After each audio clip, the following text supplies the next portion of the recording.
Hi, to enable or disable SIM PIN on iPhone 16e, go in your phone settings first.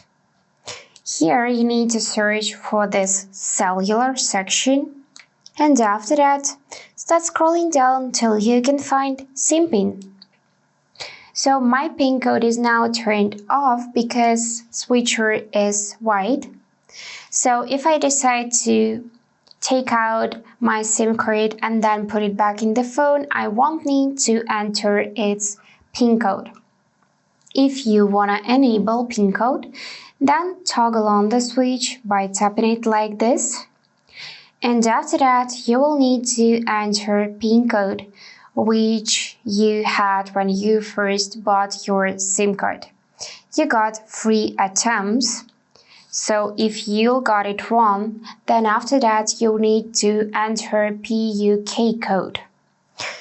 So just enter your SIM card PIN code here and tap done.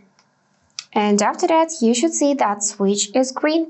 So we enabled PIN code for SIM card. To disable, tap it again, then re-enter password and tap done. So that's it for today. If this video was helpful, please subscribe, like and comment. And I wish you all the best. Bye bye.